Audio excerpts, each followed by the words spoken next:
Nah, dosa-dosa yang begitu banyak itu merubah Hajar Aswad yang putih menjadi hitam. Hadis riwayat Al-Imam Tirmidzi di dalam sunannya, yang lahir 209 Hijriah, meninggal 279 Hijriah.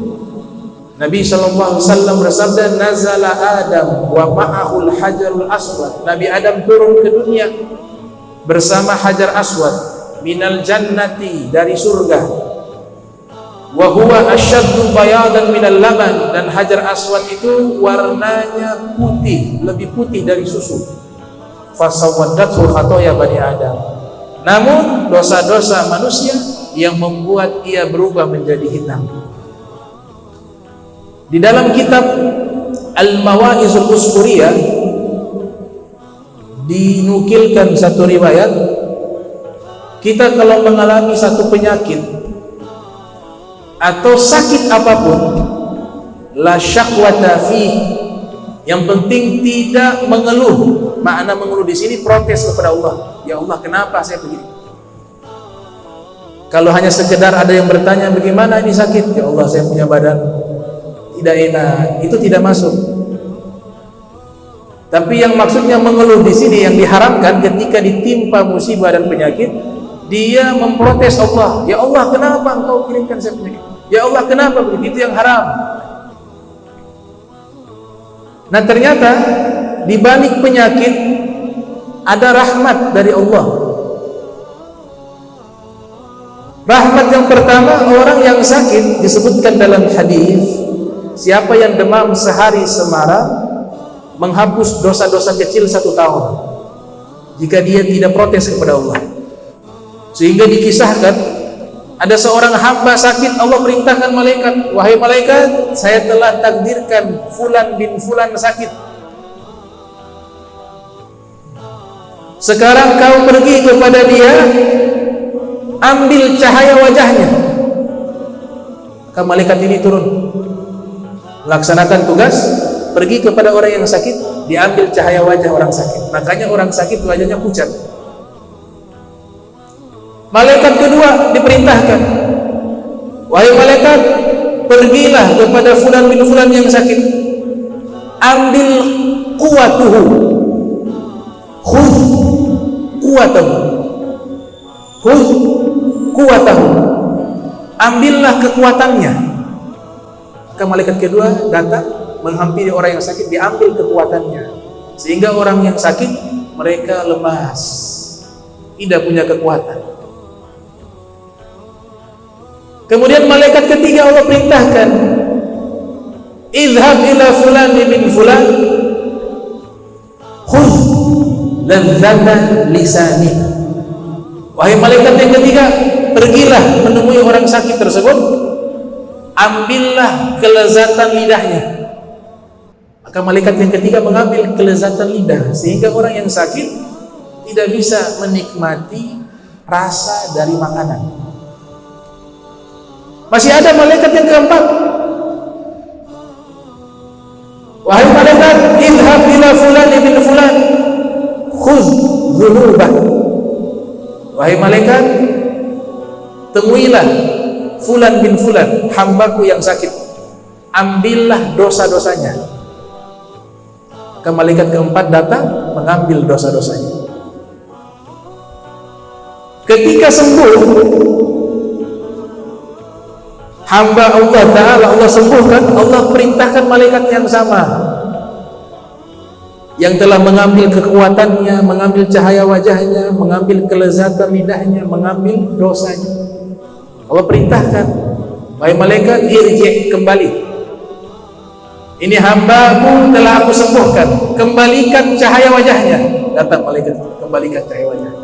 Malaikat kedua, kembalikan kekuatannya, dikembalikan kekuatan. Malaikat ketiga, kembalikan kelezatan lidahnya, dikembalikan kelezatan lidahnya. Malaikat keempat lagi tunggu aba-aba. Ternyata Allah Ta'ala tidak perintahkan malaikat keempat. Yang tiga ini sudah datang, sudah kembalikan cahaya wajahnya, sudah wajahnya cerah, dia sudah sembuh. kemudian kekuatannya dikembalikan, dia sudah normal, sudah kuat.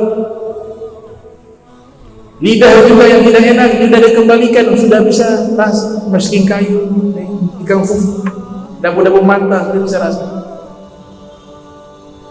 Yang keempat, tunggu. Ya Rob, ini semua sudah kembalikan. Malaikat yang kau tugaskan, kenapa punya saya tidak? Kata Allah, birahmati wa jalali, dengan kemuliaanku dan rahmatku tidak mungkin aku mengembalikan dosa hambaku. Subhanallah. Birahmati wa jalali. Terus kemana ini dosa ya Allah? Saya harus bawa kemana? Kata Allah Ta'ala, pergilah ke lautan yang paling dalam di dunia ini. Kemudian lemparkanlah dosa tersebut ke dalam lautan yang paling dalam. Maka malaikat itu pergi ke lautan yang paling dalam yang ada di dunia, atau di samudra-samudra yang dalam yang ada di dunia. Dosa tersebut dilemparkan ke dasar laut. Kemudian dosa tersebut ketika sudah ada dalam dasar laut, Allah ciptakan dosa tersebut menjadi timsah bahariyun. Allah ciptakan dari dosa tersebut buaya air asin, sehingga dalam riwayat tersebut menyatakan buaya yang ada di lautan itu adalah dosa-dosa manusia yang Allah ciptakan menjadi buaya. Karena kenapa? Itu dosanya orang sakit. Orang sakit, dosanya Allah cabut. Ketika dikembalikan lagi, Allah perintahkan jangan dikembalikan, buang saja ke lautan. Dari dosa itulah Allah ciptakan buaya air asin. Itu disebutkan dalam kitab Al-Mawa'idh Al-Suriyah. Sehingga penyakit dan lain sebagainya, jika kita tidak memprotes Allah Ta'ala, justru di situ ada kasih sayangnya Allah.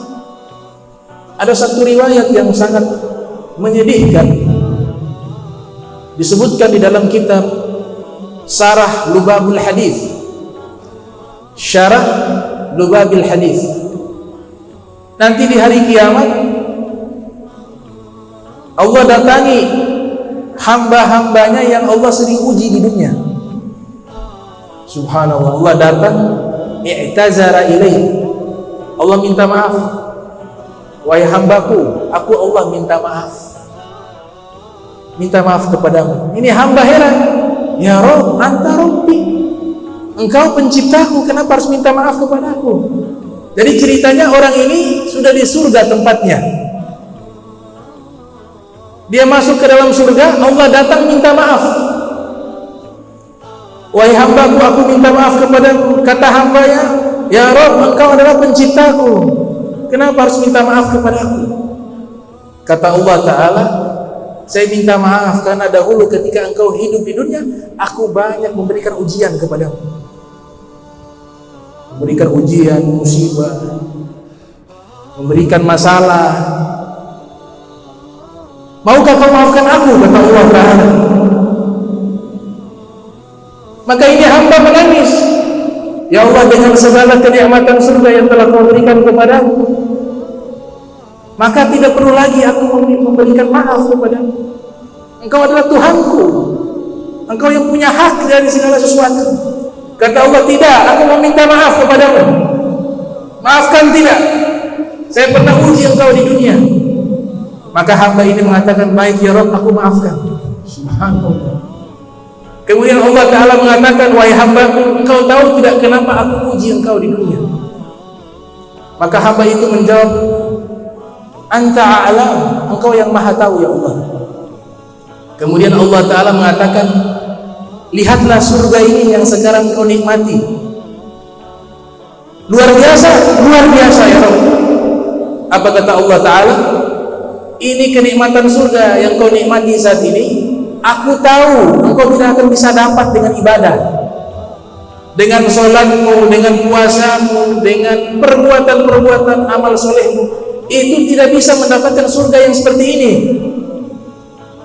Maka aku sengaja mengujimu sehingga engkau bersabar di dalam ujian tersebut, aku jadikan itu sebagai pahala yang berlimpah, dan aku kumpulkan dengan amal solehmu sehingga aku jadikan tempatmu di surga ini. Subhanallah, itu diriwayatkan.